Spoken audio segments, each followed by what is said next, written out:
Hey guys, Michelle here with Michelle Creations. Welcome back to my channel. Welcome if you are new here. Today we are going to work with a sublimation project. This is something new that I've never done before. In fact, I went through my stash and realized that last year around the holidays, I had purchased some cutting boards. These are, I believe, 15 by 11 cutting boards, and they come in a pack of 2. And I will put the link down below. I did purchase them from Amazon. I definitely read the reviews. Some of them, as you well know, any review is mixed depending on the operator to know if they are doing what they advise or if they're not, or if it's a malfunction with the product, because, you know, it's a hit or miss these days. But again, I purchased these last year, so I'm hoping that they work. But I have done some research, and so again, this is a cutting board that can be sublimated, and they do have other sizes, smaller in fact, or larger, but you definitely want to keep in mind that your heat press or whatever press you're using to adhere the image to your substrate is big enough. My heat press is 15 by 15, so this one's a little bit tight because it's exactly 11 by 15. So we'll see what we get from it. The image I will be using, and I want to make sure I don't lose these little rubbers. The image I will be using is this one. This is for my mom, and I thought it would be really pretty to give to her. I didn't want to have it personalized. Just in case she didn't like it, she can gift it to somebody else if she wants. I have no problem with that. But what I am really liking is that this image didn't size to the whole 15. So just take that into consideration if you are using a size or an image that actually goes to the border. You may want to think about your sizing if your heat press doesn't match. The other thing I do want to point out, because this glass cutting board is going to be heat pressed, the image is going to come through the surface in the front. So this is the top, this is the bottom. It didn't say anything about a coating on here. I don't feel one. I'm putting pressure.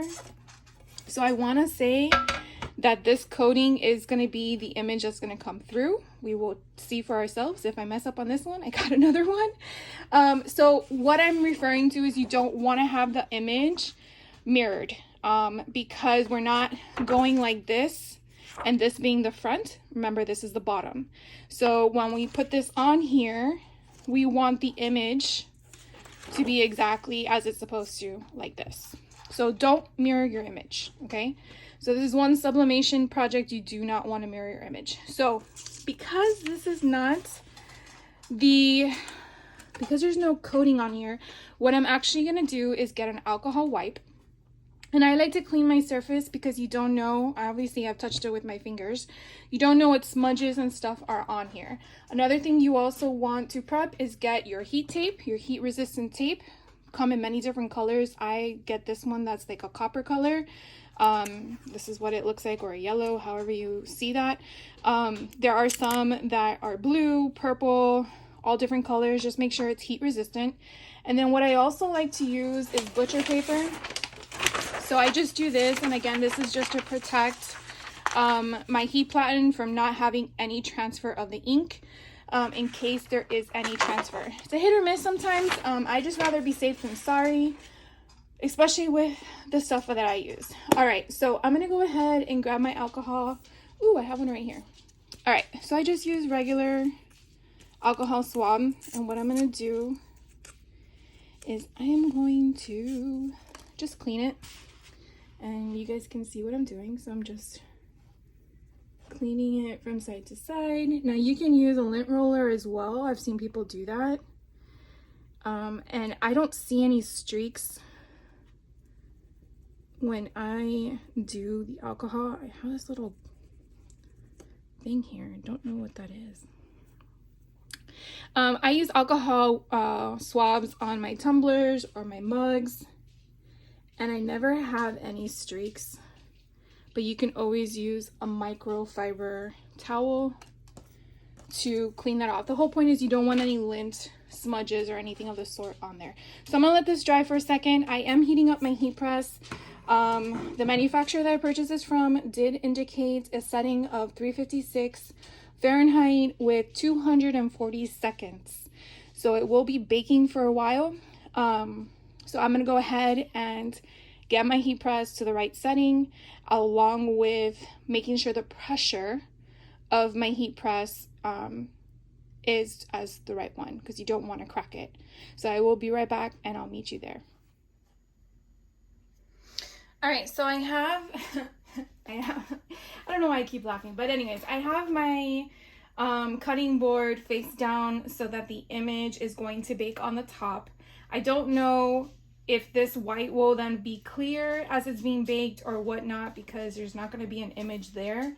It doesn't really matter which side I'm going to put it, so I'm just going to put it face down and try to have it as centered as possible, because again, it's not a true 15 inches.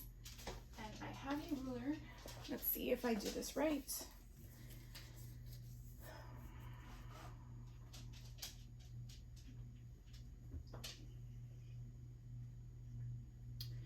I want to say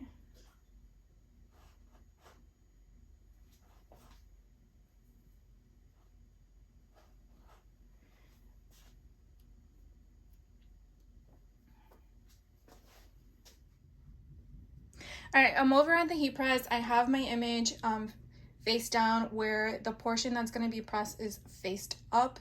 I have my image placed where I want it to. We're now going to put the heat tape and then the butcher paper, and then we're going to press it for 240 seconds. I did do my pressure, and I just want to show you real quickly that the pressure that I have is really all the way where you can see there's not that much pressure, because we're all the way to sandwich it very thin. So let's go ahead. You know, using new substrates are a little bit stressful, but I feel like I want to share that stress with you guys.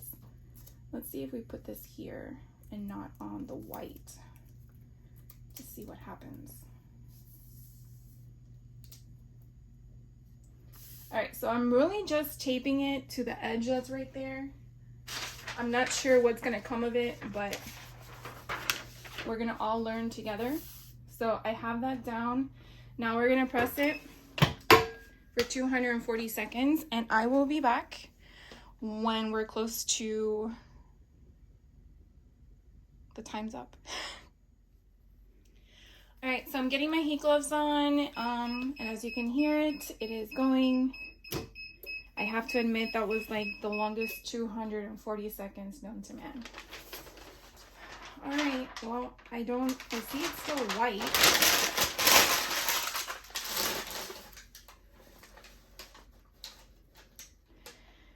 I'm too afraid to lift it up.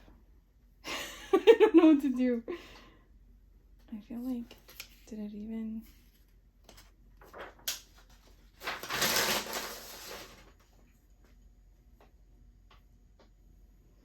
All right, we're just gonna bring it over to the other side and see what happens. So give me a second. All right, guys, I'm gonna bring it over at the same time as the reveal because I have not looked at it. So give me a second, I'm gonna switch over. All right, this is where we saw it at the heat press. So here goes nothing. Oh my gosh. I am in love. I am so in love. This was definitely worth it. I'm gonna let it cool off because it is piping hot. Remember, it is glass. But it is so pretty, and as you can see, my image was not the width of 15 and it came out beautiful. I will put the images below. I did get it from Creative Fabrica, so if you're a member, you can definitely obtain this as part of your membership. If not, then you can just buy the image by itself, or at least you know how to Google it. But it's so gorgeous. Well, let's just, I guess, lift it so you guys can get a better look, so you don't have the glare. It is really piping hot. And then I'm going to flip it again so you can kind of see the back of it. Now this is a dishwasher safe, so I really like that. I'm going to wait till it cools off to kind of like do the smudge test and stuff. But that is the back, okay? And here is the front. I mean, I guess it's not smudgy because it would have smudged. So again, I did it for 256 Fahrenheit as my temperature. I did it for, what was it? 200. So 356 was a Fahrenheit, 240 seconds. It felt like forever. I did very, very light pressure. So I went all the way down where, of course, I always suggest to test it before you turn on your heat press. It's just safer for yourself as well as the substrate's not hot already. You do not want to mirror your image, okay? And you will be sublimating on the white part, okay? And what else to tell you? All I gotta say is this is a 15 by 11 option. I didn't have my image 15 by 11. I believe it went, I think this is 11 inches. And it still came out gorgeous. So even if you choose this and you have a smaller heat press to fit your image, I think you're still okay. Any questions you guys have, please let me know. Thank you so much for taking the time out of your day to have fun with me and see what came of it. I hope to be back soon with some more projects, and you guys have a great rest of your day. Stay crafty in whatever craft project you choose to play with. Take care.